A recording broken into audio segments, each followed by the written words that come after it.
what I really want to encourage today is that you guys start to see things differently. You guys start to see what everybody else is doing online, and you say, okay, well, what are they actually doing? Do they actually know what they're talking about? Because what you'll soon probably find out is most of them don't.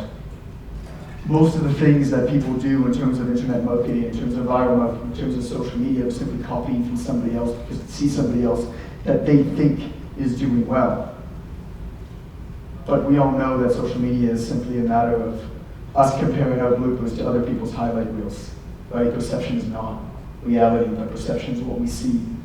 And perception is what affects our own self-efficacy, or perceived self-equity. So these 4 ideas that I go over are all in my book, Bionomics, that kind of builds the entire book. But of course, I only have 45 minutes to talk to you guys, so if you do want to learn more about it, the book is, I mean, it's my passion project.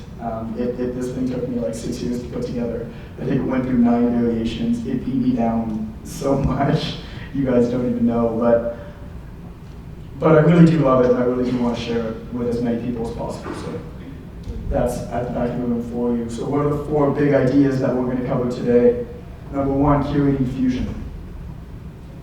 Number 2, the IIAF drug, which is the biggest, most powerful, most common drug on the planet that every single one of you is addicted to, that most people don't even think of.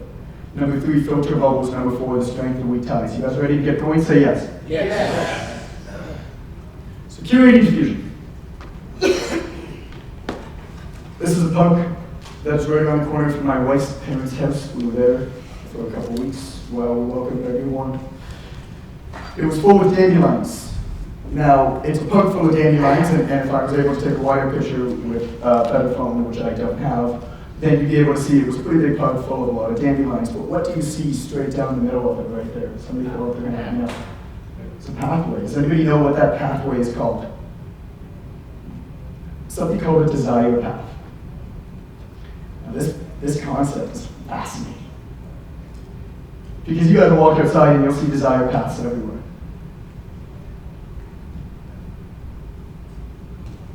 Design is right angles. Design is what we force people to try to do. User experience is what they actually do. User experience is the desire path. You see this everywhere. Everybody's cutting corners. Nobody walks in right angles.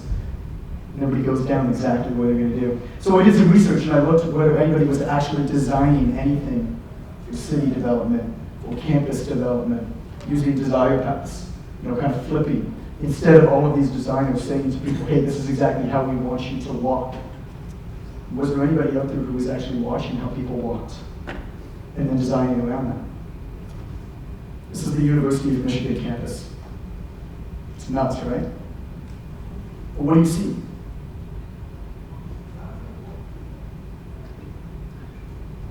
You don't see a right angle. And it looks pretty chaotic. But what happened here is when they were designing this campus, and there's lots of examples, if you guys search for desire paths in architecture and in city design, you'll see more and more of this. What architects are starting to do is they're opening up space, and they're actually watching how people use it. And then they're starting to manipulate the rest of their design around how people are actually using that space. So if they have a pathway that they think is going to get people from A to B, and they start seeing people hanging out there having their lunch, well, they're going to completely change that space. They're going to put more garbage bins, they're going to put pub benches, they're going to put that type of thing. We're starting to see that a lot more in cities. So why the heck am I bringing this up?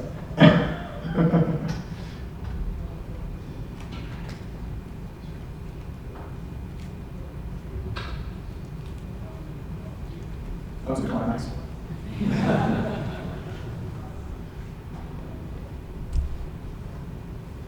Oops. See if it works after that.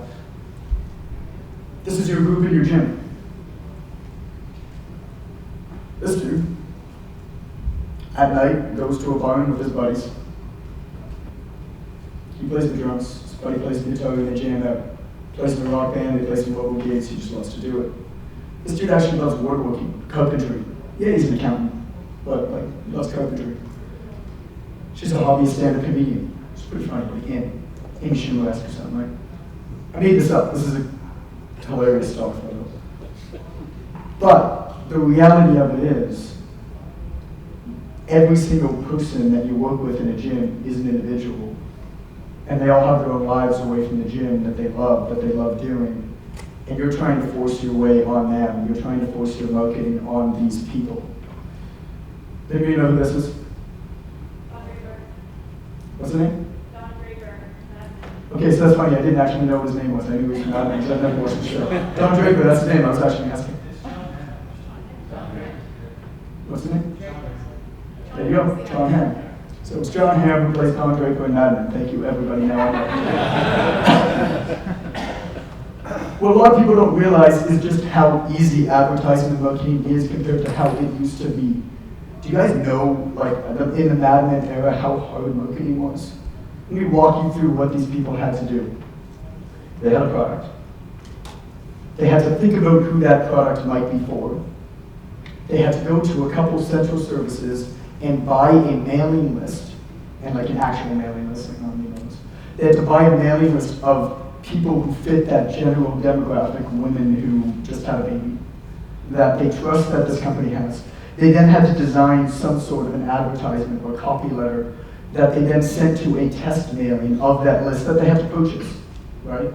They then had to pay to send a mailing out to all these people. In that mailing was some sort of an offer with serrated edges that the person who got the offer had to cut out, write in their name and information, put it back in an envelope with a stamp, and mail it back. Then that company had to take in all of that information. They had to count up all of these responses. They had to do statistical analysis of all these responses. And they had to see whether this was an appropriate mailing to then invest more money into. What do we have to do today? We go click, click, click, Facebook. Give me 1 million people who meet my exact target demographics, who read the magazines my people like, right? Who are the exact age, gender, who have these interests that my people like. It's easy for us now. But the hardest part, the hardest thing that we need to do now is we need to diffuse into our people's communities. We need to be the ones who actually look deeper and say, okay, what are these people actually interested in? Where do these people hang out? Instead of trying to stop them from what they're doing, yell, put your hand up, and pay attention to you. What we need to do, we need to just join the flow, right? We need to join them where they are. We need to enter ourselves in their communities. We're in a very unique situation in the fitness industry because every single demographic in the planet needs a fitness expert. And you know, I ask people when I'm working with people, I'm saying, hey, you know, find your niche, integrate yourself into the community. They're like, okay, I'm women who are interested in fat loss, so I'm going to go join a community of women who like women's health. It's like, yeah, you and 10 million other trainers. Dig deeper. What magazines do your people read? Is there a seemingly arbitrary random amount of these women who like homemaking, for example? Can you then go to communities that already exist? People have already aligned themselves into these communities. You don't have to search it. Integrate yourself into there. And then start putting out information, for example. Here's 10 ways that busy moms and homemakers can sleep. And put out that type of information. You can be there in those communities and you can answer questions. And I just made up that example, but it works for musicians, it works for anything you want. And there's all of these communities that exist. You just have to understand, you have to dig deep enough to think about what your people actually want. Join those communities, integrate yourself into them, diffuse into them, and just move forward. That's the first big idea for you, curating fusion. Number 2, AAA drug. Now I made a pretty bold, ridiculous statement when I started this presentation, didn't I? That every single one of you is addicted to this drug that you didn't actually know existed, unless you've already read my book, which some of you might know existed. The AAA drug actually explains all of the really silly habits that we take online, like ducklets. But it also explains basically everything that we do online in public social networks. So if your workout gets posted on Facebook, does it still count as a workout?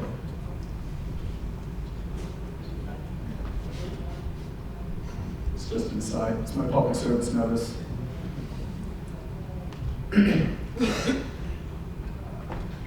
Everything that we do online is an act of selective self-representation. Selective self-representation. What we do is what we want other people to think of us.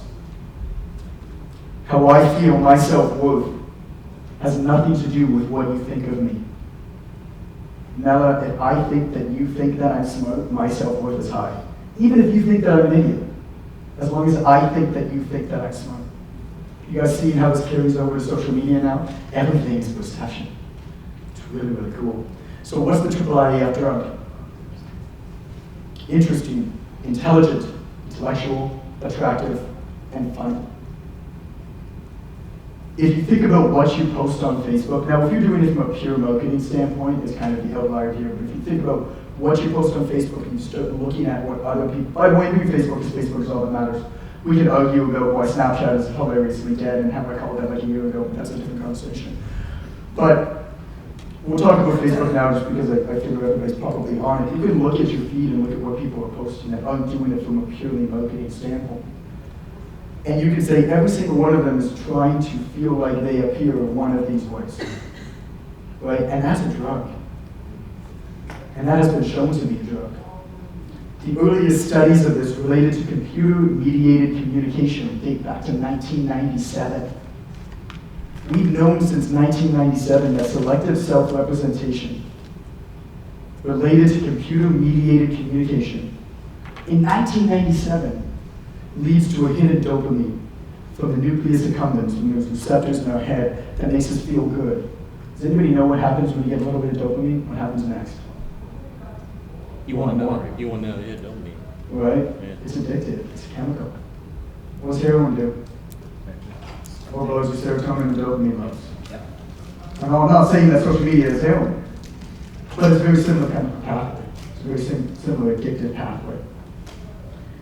And so if you get this hit of feel-good, of selective self-representation of dopamine, they're all synonyms in my world. If you get that hit of that, you want more. So you keep doing more, so you keep posting more, so you keep doing these things online where you're showing your workouts, where you're posting deadlifts. One of the best ways to understand when somebody is reaching out for help or what somebody is not confident about themselves is to pay attention to what they boast about. People don't boast about things they're confident. That guy posting pictures of him with a nice car, posting pictures holding up dollar bills, that bro popping bottles at the club, that is not the bro who can afford to pop bottles at the club.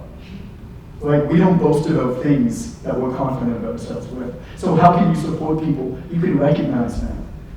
You can recognize that when somebody is putting out a post on Facebook that you might first look at and be like, that's kind of a jokey thing to do. They're actually reaching out for support.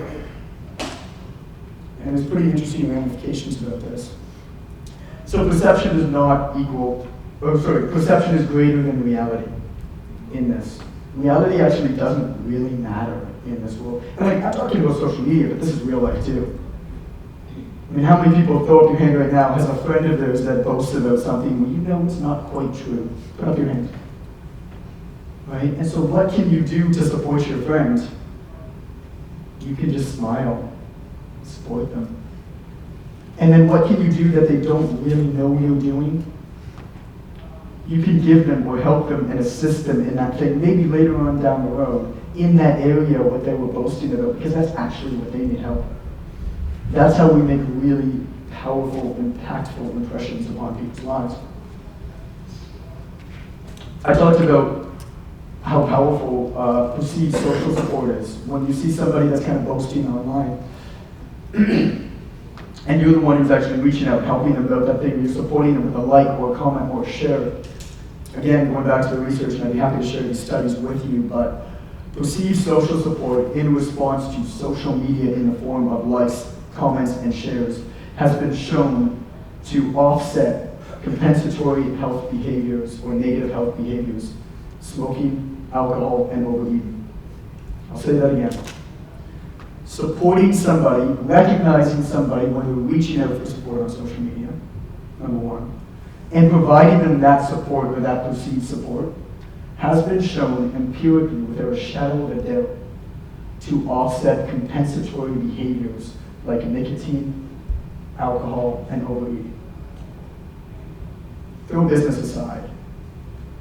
You liking somebody's post because they throw a duck lips might stop them from smoking that night. It's pretty wild.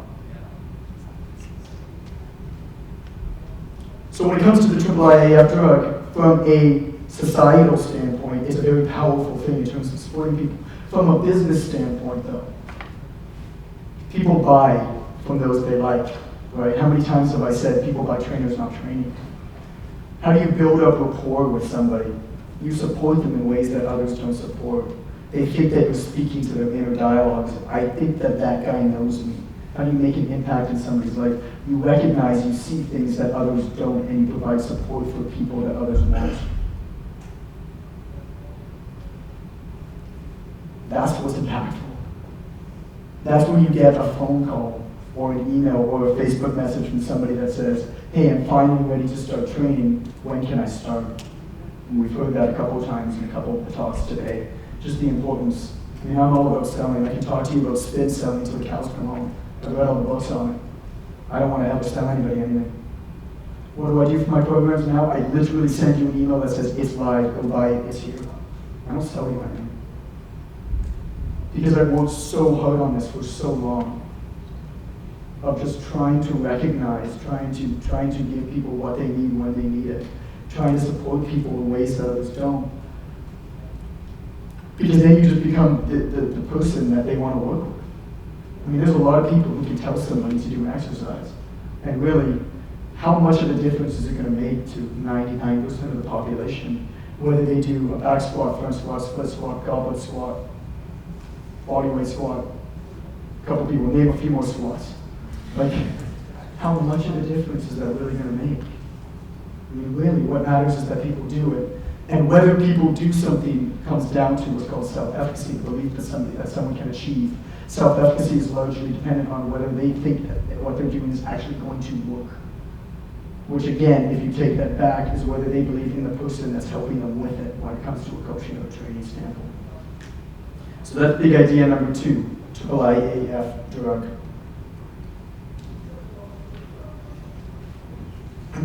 Filter bubbles. You guys like the little sketches I had done? That's pretty cool. So for Bionomics, I was like, I want to get sketches done because that should be funny. I went on Fiverr and I found somebody who did these sketches.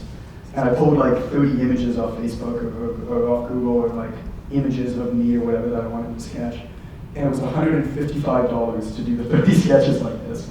So there you go, you can get this kind of stuff done pretty cheap. Very fun.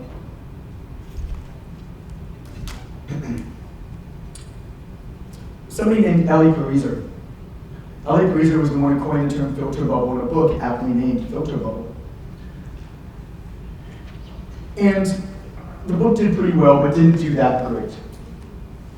And he kind of said, well, I kind of wish more people knew about this.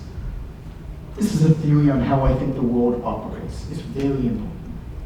I'm going to create a website around this to try to get some attention. So he did. That website became the fastest growing website in the history of the internet. It was called Upworthy. It's a pretty powerful concept. It's all based around the idea that any social media network, anything that you use online, Google, social media networks, anything that's free, you're not the customer, you're the product. You're being packaged and sold. Let me tell you a little bit about what happens when you use these free services, because I think it's very important to understand. Everything that you look at, everything that you view, everything that you click on, everybody who you interact with, they're called click signals. Basically, it's data. This data is then accumulated. It's then sold to a company that you don't even know exists, that are some of the most powerful companies in the world. These things are football fields of data. These companies take that data from the social media network, from Google, from whoever it is. They mix it up with data from commerce that when you use like an Air Miles or you use like a frequent flyer program or whatever, that's data that's being accumulated. That's why they do those programs. They give you a code to accumulate points so they can track what you buy. That's another source of data. It's just kind of an old school way to do it. They take all of these things, they mix it all together, they do all this magical analysis of it, they package it so it makes sense, and they sell it back to the ad networks and Facebook. That's why the Facebook ad network is so powerful. The Facebook ad network, most people don't even know this, is actually built primarily on data not from Facebook. Most of the stuff you put into Facebook is completely useless. If you guys are interested in reading more about this, there was a book called Chaos Monkeys that I read. It was by the guy who basically invented the retargeting pixel and now hates Facebook. He talks very openly about how he hates everybody there. It's pretty funny. But he talks a lot about all of the struggles that Facebook does with data. He's like, oh, using all this to advertise. He's like, most of the stuff you put into Facebook is useless information. And they have impossible problems where they have so much useless information and then a tiny little bit of useful information. And how do they make sense of it? So most of the stuff that's targeting on Facebook is from stuff you do actually outside and other elements of your life, not actually in Facebook, which is kind of neat. So everything you do is tracked if you're not paying for the service. There are other services that you can pay for. You can go like incognito in Google, and you can use DuckDuckGo as a search engine, but for the most part, everything you do is tracked. Now, why does that really matter? That really matters because we all exist in filter bubbles. Let me explain this concept to you. What you see, David, on Facebook is different from what I see, right? What you do when you do a search in Google is very different than what I will see from that same search, even in the same location. Because search has now become reverse search. The feed has now become a type of search engine. These systems are so intelligent that they show you things that you want to see before you even know to ask for it. How many times have you been on Facebook and you see something pop up in your feed and you were just like, wow, I didn't even know that I was interested in that. It was like exactly what you wanted. It's creepy, right? And that's what happens. And the reason why it does that is because these advertisers know that the more that they show you things that you are interested in, that you like, that are consonant to your beliefs, right? That go along with what you already believe, the more prone you are to click on a link and buy something, making the advertising service more powerful. So these systems, these algorithms that are created, purposefully develop filter bubbles around us so that we see things that we already believe in, that we already like, and that don't challenge our pre-existing notion of how the world should operate. Now, I'm talking about this from a business standpoint, from a societal standpoint, fitness industry standpoint. That's why communities exist where you're like, how the heck could people believe in this? They believe in that because all they see is that. And what we know from the seminal study of cognitive dissonance that was on cults way back when is that the absolute number pathway to increased fervor for dissonant or consonant beliefs to run that out is a ton of support in your dissonant beliefs. So if you go into a community where everybody believes in some wacky thing about the fitness industry and you try to debate them, you don't have a chance. Because every single person there already believes you. We need neutral platforms. That's my public service announcement for the day. From a business standpoint, though, you can now control the network. That's why there's so many Facebook groups. Daniel Friedman, talk about your hybrid FitBiz coaching group and how amazing that's been for you. It's a relatively small community. You've been in the advertising and marketing and business world for 3 times longer than I've been alive. It's an old joke, by the way. I have t-shirts older than you. That's an old joke, by the way. When in history would you ever have been able to develop a community of 700 people that see your message over and over and over and over again, basically for free, that look at you as the expert because you're the person they see most, and you can control the conversation? I mean, every single one of us can do this. And it's all because it all just comes down to an understanding of this filter bubble concept. So that's big idea number 3. We need some water, excuse me. It's actually not bad with the voice. I'm glad I didn't go out last night. Big idea number 4, the strength of weak ties. Bye, Molly. Bye, John. Bye, thanks for coming. Yeah, thanks. For those who don't know, Molly and I lived together in the winters. Like, we've actually lived in the same house with our spouses for like 5 months at a time in Costa Rica and Uruguay, so we see each other in the best and the worst times. This is Gideon Condit. Does anybody know who Gideon is? Okay. Gideon is the Chicago Golden Gloves boxing champion. He's a group exercise instructor in Chicago. We're actually featuring him on PTC in a little bit, but Gideon was teaching a class one day. And according to him, the classroom that he teaches in was kind of like dimly lit. You can't really see who's in it. But he showed up. He gave a high energy class. He killed it. Everybody loved it. And somebody came up to him after the class and said, I really think that you should enter this contest.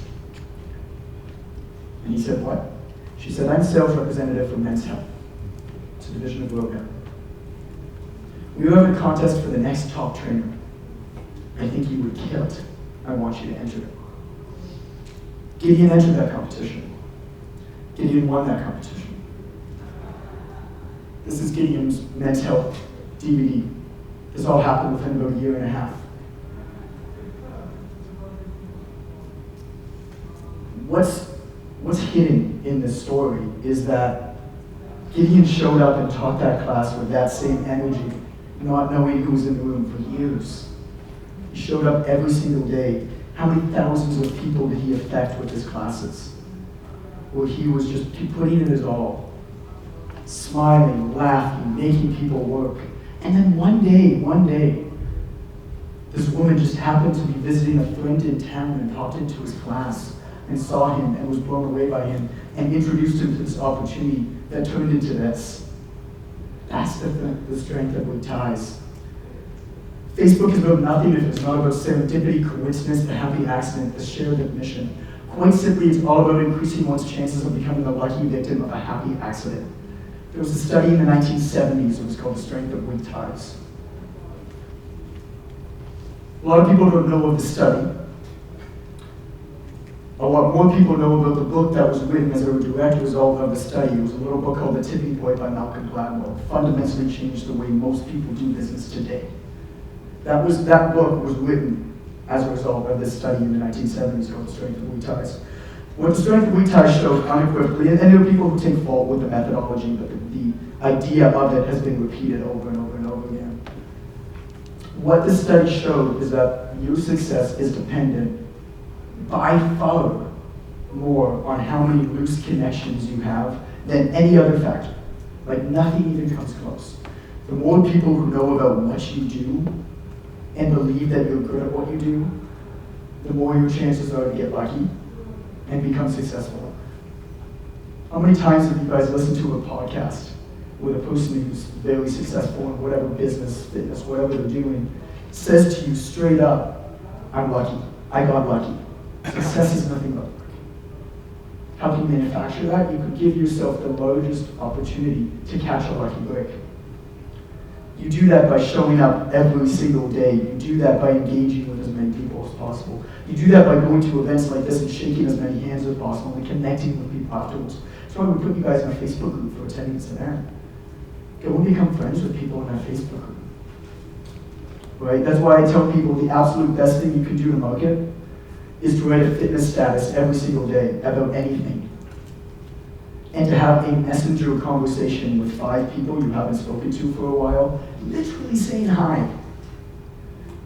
Like, I have a textbook back there, and I have 6 different ways to market, and most people never look at any of the other methods, because the most powerful aspect of marketing, the most powerful thing that you can do to market, by far, without question, is twofold. Message 5 people a day you haven't spoken to for a while, say hi to them. If you can't think of 5 people, go through your feed, look at somebody who's posted something about anything. It could be fitness, it could not be fitness. Buddy is in a band that you haven't spoken to since high school, and they put up a video of their show. Like it, send them a message, say, hey, I just listened to your song, it was awesome. Now this person knows that you're a fitness professional.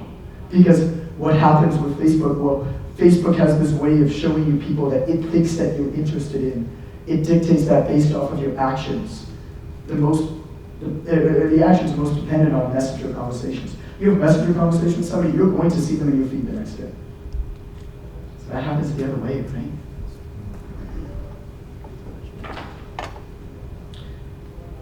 None of this is new. Sure, you can do it on social media, but none of this is new. Psychology is not new. Like I said, you can listen to your friends and whatever they boast about is whatever they're not confident about. I mean, we all know this. But what really matters is that we take time to think about it. I was asked by Alex yesterday, we were chatting last night, just as we were kind of looking at the road, and he asked me what he thinks, what if I could kind of pinpoint one thing that he thinks is the reason why I've had some success in whatever the heck it is that I do.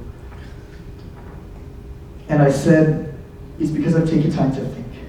It's because I've taken time to walk away from the world. I always give this metaphor. If you're right up against a tree, all that you can see is the bug. If you take 5 steps back, you can see a couple trees. If you walk up the hill that overlooks the valley that the tree's in, you can see the path around. Right? We need to give ourselves the opportunity to have this bird's eye view. And that's the difference between knowledge and wisdom. It's my website, if you guys didn't know. So I don't know what time it is. So we've got about 25, 30 minutes, I think, to open up to questions. I'm happy to talk about, like I said, absolutely anything. It could be about this, could be about anything in the world. Just not babies, because I'm not good at that yet. But anything else I'm happy to chat about, so shoot. What's up? So what are some of the practices that you put in place to take the steps back to give yourself room to think? I run away from the world. I take myself to comically remote locations where it is, because of different time zones and because of limited internet connectivity, it forces me to kind of be quiet. But I realize that not everybody can do that. I mean, I go for long walks. I sit in the shower for an extra 5 minutes.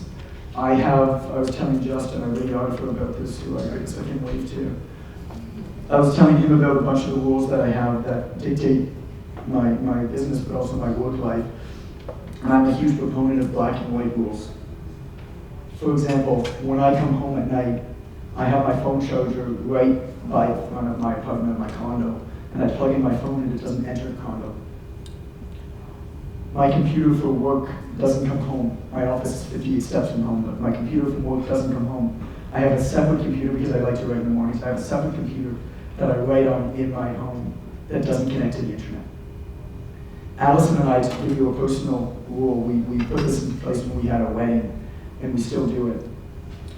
I'm very easygoing. If you ask me what I want to do or what I want to eat or where I want to go, I'm always going to say I don't care. In a relationship, that sucks. Because she's the same. So we have a rule that she's allowed to make whatever decision she wants. But if she asks me my opinion, my job is to make a decision. My job is not to say, oh honey, I'm not sure, we can go here, here, here. If it gets to the point where she asks me, we did this for a wedding because it was very important, what do you think of like these flowers or this balloon or whatever, we had balloons and stuff, it was weird. But whatever you're doing for the wedding, this color versus this color, this idea versus this idea, if she was asking me, it was my job to make a decision. That's a black and white rule that we have. The other thing that I do is I try to eliminate as many decisions as possible. A bunch of people probably think I'm like a filthy human being because I've been wearing the same shirt every single day that you've seen me. It's not the same shirt. I've got 3 of these, I've got 1 of these in gray, and I've got 1 of these in navy. It's the only shirt that I wear. I don't like to think about things like that. I feel comfortable in it, and I feel good in it. The company is run by a friend of mine, Unbound Marino, I'll give him a bit of a plug. But I try to eliminate as many decisions as possible in my everyday life, because every single decision that you make, no matter how small or seemingly insignificant, what to wear that day, takes away from your ability to think about things later. So it's all just black and white, how much you kind of structure that. Hi. Hey, mate, how you doing? Just when you started as a trainer, how did you go about your program planning? I'm just getting started doing so. I'm feeling a little overwhelmed after getting into all the back end information. I'm not going to tell you how I started going on the program planning because it was shitty. What I'm going to tell you is what I came to. So I heard about this in event fire actually. It's a very interesting question that you asked. I got to the point where I was seemingly doing very, very well and got complacent in my programming and working with my clients.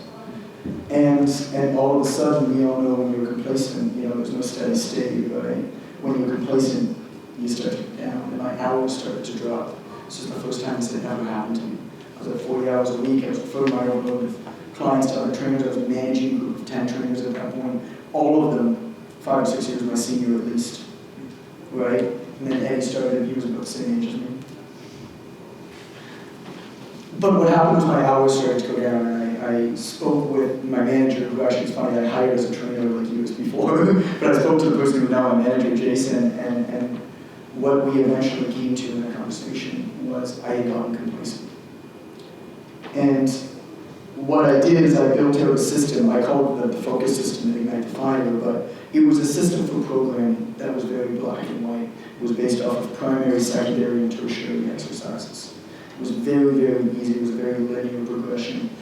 Primary, large multi-joint moves. You got squats, you got deadlifts, you got upper body press. I think it was split into squat, deadlift, upper body press, upper body pull, and I had done a vertical press, vertical pull in there. And so you start with those exercises, then you go secondary, which are more isolated movements, and then you fill in with the sand, those big blocks idea that a couple people have talked about. You fill in the sand with your tertiary movements, which are your rehab or prehab. But the system is all based off of rep schemes. Because what I realized, and I'm not the first person to come up with this, but what I realized is that once you know what a client wants and you dictate the rep scheme based off of the exercise, everything follows after that. Right? Like if you're going 1 to 3 reps, you're not doing like a bicep curl. You're doing a squat. Rest, tempo. All of these things are dictated by rep scheme. So if you establish the rep scheme, everything kind of falls into place. And so that's how I kind of started to program and kind of got myself out of that complacent funk. And when I did that and started to actually care about things a little bit more, it started to get better. Thanks, man. You got it. Jason. Do you have a methodological approach for identifying interesting intersections versus just sort of noisy crap? It's a muscle, man. It's a muscle in your brain that you have to work on. I love trying to create parables out of everyday events. That desire path is one of them. I didn't know what that was called until last week. I was walking through the park and I noticed that and I was like, that's weird. Like, why is that? There's got to be a name for that. And then I started to notice that in more places, right? Every corner is cut, whatever. It's like, well, obviously the way that we're building things is not the way that people are using it. I can't be, like, I'm not smart enough to be the first person who thought of this. So I started Googling it and I started finding more and more examples. And of course, there was a name on it. There's been a bunch of research around it and that kind of thing. But it's a muscle.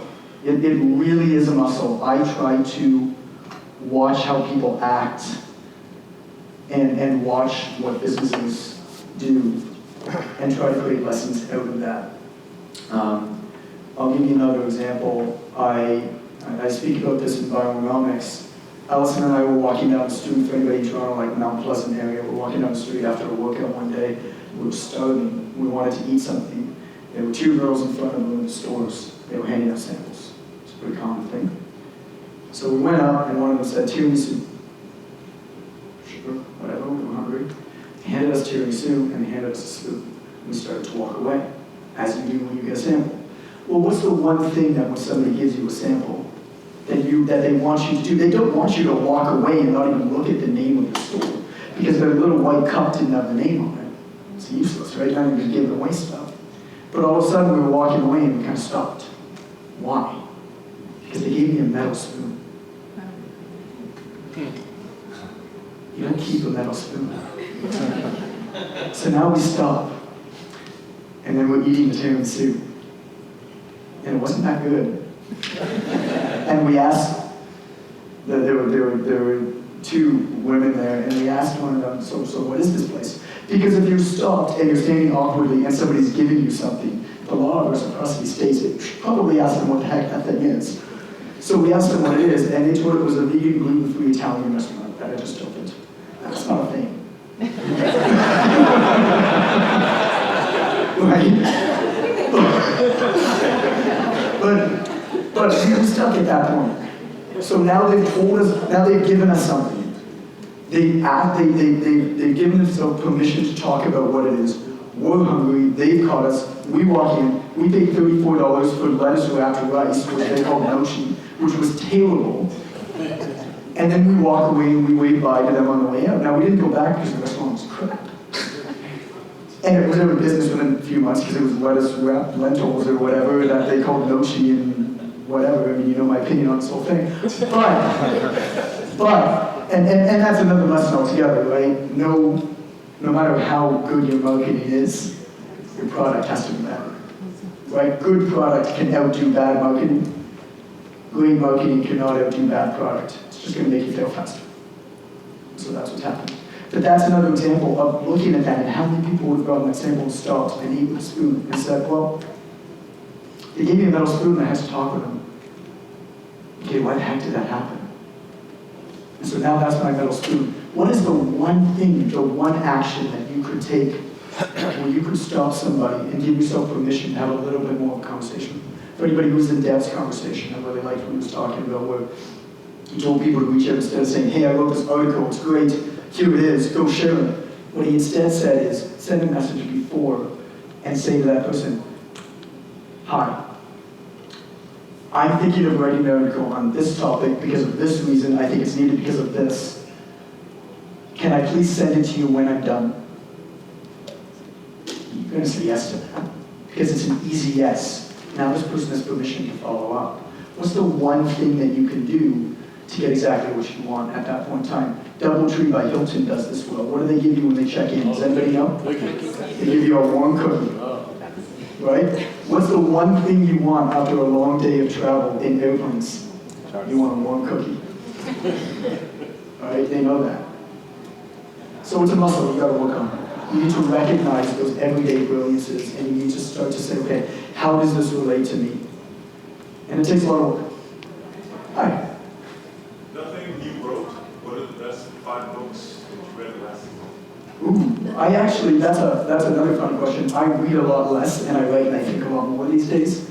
I've gotten to the point where, and this is like a complete jokey thing to say, I feel like I know enough about a lot of topics. I feel like what's required of me is to think about it. So, there are a couple books that I've read that I enjoyed. Most of them were fiction. I love reading fiction because of this parable idea, and great fiction will teach you more than great nonfiction. We as human beings evolved listening to stories. Didactic stories. Didactic means like stories that give you lessons. A lot of the Bible stories and stuff are didactic in nature. We evolved listening to stories and learning from stories, but now for some reason we learn from like straight lines, basically. It's like, here's this really neatly packaged system about this that is going to get you this, and here's this acronym that some editor created about it, and it's wrapped up into this nice little hook. That's not how we learn. We learn through storytelling. And so I try to read a lot more stories. Neil Gaiman is fantastic for that. American Gods was brilliant. And Nancy the Spider. Nancy Boys. And Nancy the Spider is an African story about Nancy was like a mischievous spider who basically wreaked havoc but always had a lesson behind it. Neil Gaiman wrote a story called Nancy Boys, kind of based around that mythology of it all. One book that I did read, nonfiction book, Craig Valentine sent me a copy of his Perfect Day Formula. I really like that. Again, it's this kind of black and white rule, law principle. He really, really nailed down there and really helped me conceptualize a lot of what I was kind of doing, but hadn't really given language to it. So that's called the Perfect Day Formula. That was a good one. What's up? I remember listening, or maybe it was a video, but you spoke about your thought process behind gift giving. And, you had a good way of being memorable to that person. Can you talk about that a little bit? Was something involving... Don't wish people happy birthday on Facebook is the stupidest thing you can do. Yeah. That's one. No, I mean, there's a couple laws around gifting. I didn't come up with a lot of the stuff. It's by someone named John Rulin, who wrote a book called Giftology. There's another sensational book about a topic that for some reason nobody's talked about. Most gifts that we give conventionally are terrible gifts, from a business standpoint. And the reason for that is quite simply, if you look at gifting as a marketing expense, we measure marketing expenses on cost per impression. Right? So if you spend $100, you measure the effectiveness of that spend based off of how many impressions that $100 gives you. And we try to establish the ROI of that return on investment. So that's most gifts that we give are consumable or experiential in nature. Consumable gifts are eaten once or drank once, and then they're gone. So you've got like 1, maybe 2 impressions. Wine is a terrible gift. I mean, people who enjoy wine enjoy it, but from a marketing perspective, it's a terrible gift to give to somebody. Because A, if you love wine, they're probably not giving you a good enough bottle. Or not what you like, because wine is such a personal thing. B, if you don't love wine, you're just going to give it away. C, even if you drink it, you're going to drink it and it's gone. In experience, tickets to a ball game, tickets to a show, whatever it is, can be very special and it's not necessarily awful. But again, you get one impression per gift. You take somebody out for dinner, you get one impression per gift. So how can you maximize your impressions per spend? I don't know if anybody's noticed, there's been a couple of these bottles kicking around here. Right? These bottles are an example that I'll use to kind of illustrate this fact. What you want to do with gift giving is you want to look at two main pieces of the puzzle: top of class and maximum impressions per dollar spent. You can give somebody a $100 watch or a $40 water bottle. A $100 watch is a bad gift, a $40 water bottle is an incredible gift. Because a $100 watch is a cheap watch. A $40 water bottle is the best water bottle that person is ever going to own. Which means that they will use it every single day. Which means that they're going to conferences and advertise for you. Right? But when you're giving gifts to your clients, think about what they really love doing. And think about what they use day to day. And can you give them something that's top of class but not that expensive? Right? Because that's going to maximize your dollar spent per impression of that thing. The other one is to try to give somebody something that they're going to use every single day. So I love giving people welcome mats, like really funny welcome mats. Mark Fisher, I gave him a welcome mat that was a big unicorn and now sits in front of the gym. My friend John Eric Calamaro, I gave him one that was a dragon because his whole thing is dragon, so it sits in front of his gym. What do you do with a welcome mat? You step on the damn thing every time you enter and exit the gym. Like, that's impressions every single day. That's something you see every single day. Other great gifts, a fantastic chef knife. Something that if somebody has, it's not too expensive. You get somebody a really nice chef knife for like $200. Probably better than any knife that they have. And they're going to use that every single day. And it's a conversation piece because a lot of people also entertain in their kitchen. The last piece of the puzzle is put their name on the gift, not yours. Now, obviously, these bottles don't follow that. When you're ordering 1,000 of them at a time, it's kind of hard to do that. But if you're giving somebody a chef knife, get it engraved with their name, made exclusively for their name and their wife's name, husband's name, family's name, right? Because that's a conversation starter. They know who gave it to them. Somebody else is going to ask them about it. They're going to say, oh, it was given to me by this person. It was amazing. I mean, we look at gifts as kind of tokens, right? They tell a story, and that's what you want. You don't want to bludgeon somebody over the head with your marketing. You want them to look at something and think positively and tell a story to themselves about that thing every time that they see it. That's a little bit of gifting. There's more I could really hit on, but when it comes to gifting, to give you an idea, I've shifted basically my entire marketing budget away from advertising to gifting. We spend about $30 a day in advertising, and I spend about $40,000 a month on gifting. So that's how powerful I think that is. Thor. Self-discipline and kind of being productive every day, I guess something that everyone struggles with. Like, how do you wake up in the morning and tell yourself that you're going to do this, this, and this? Like, what's your kind of best approach to that? I have no self-discipline, I have no focus, I'm not that productive. I was talking to Alex about this the other day. Is Alex in here? No, not you, Alex. Different Alex. I'm going to answer your question in a roundabout way because I think that that's the best way to answer questions usually when we want to phrase something, putting ourselves in the best light possible. A lot of politicians do it.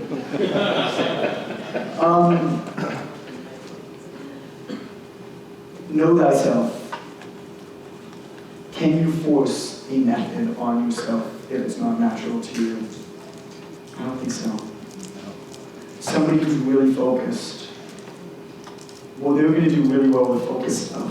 Somebody who's not focused, you can give them whatever exercises they want. I work for a week. My dentist has told me to floss every single time I've seen him for 10 years. I floss for a week and a half and then I stop. So know thyself. I think that that's the most important thing that we can do, is to take the time to figure out who we are.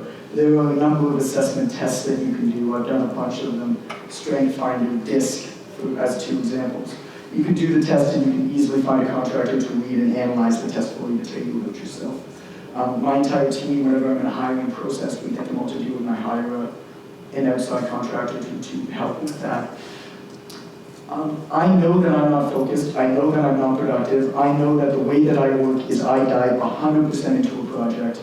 I don't do anything else. When I was writing that textbook for the Army Training Academy, I didn't go onto the PTC website for 2 months.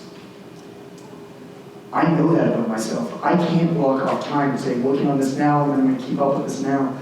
I build a business around how I work. And so I dive deep into a project, and I put everything I have into it.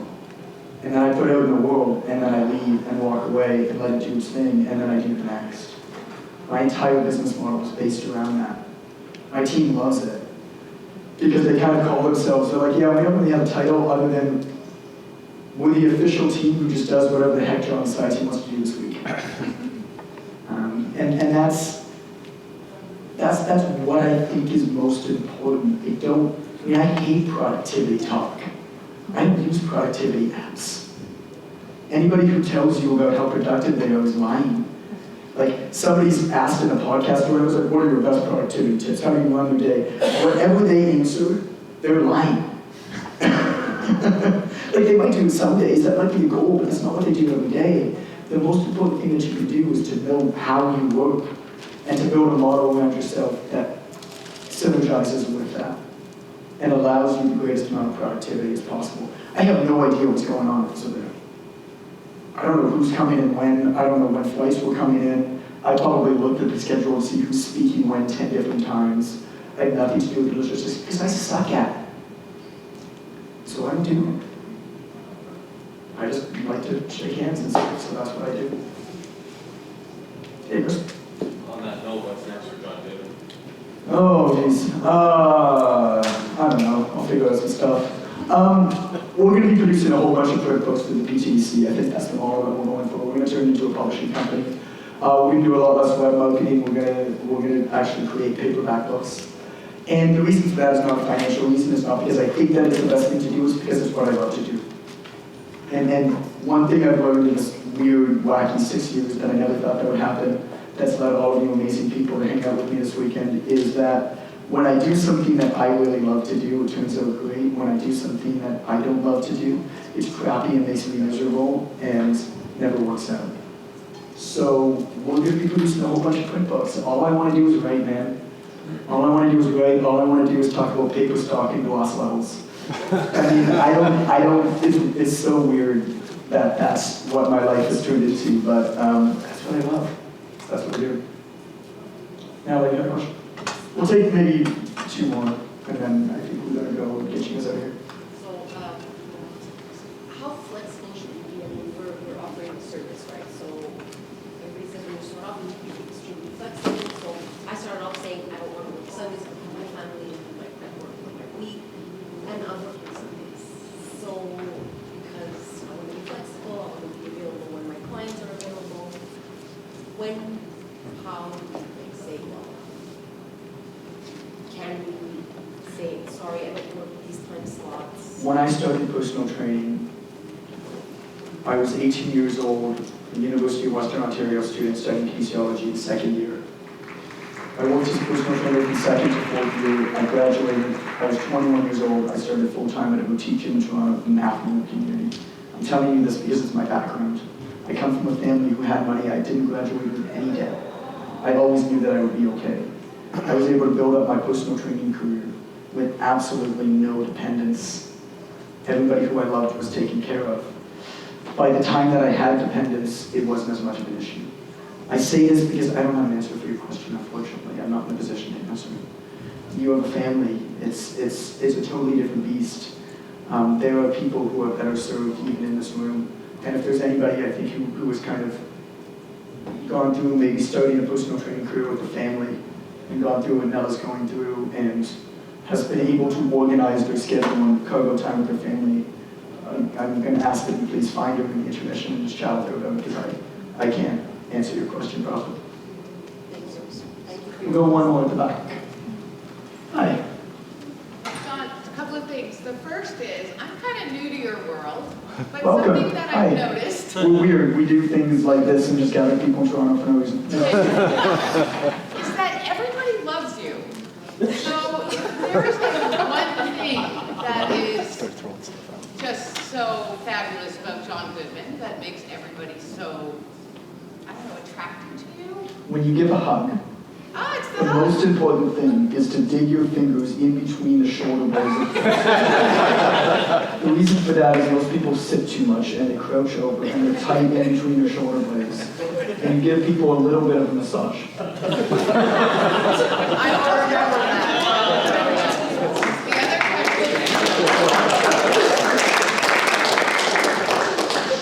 The other question is, you said there were 6 things in your marketing book, and one was just to, message 5 people a day or every so That's often. not all there is to it, but yes, one of them.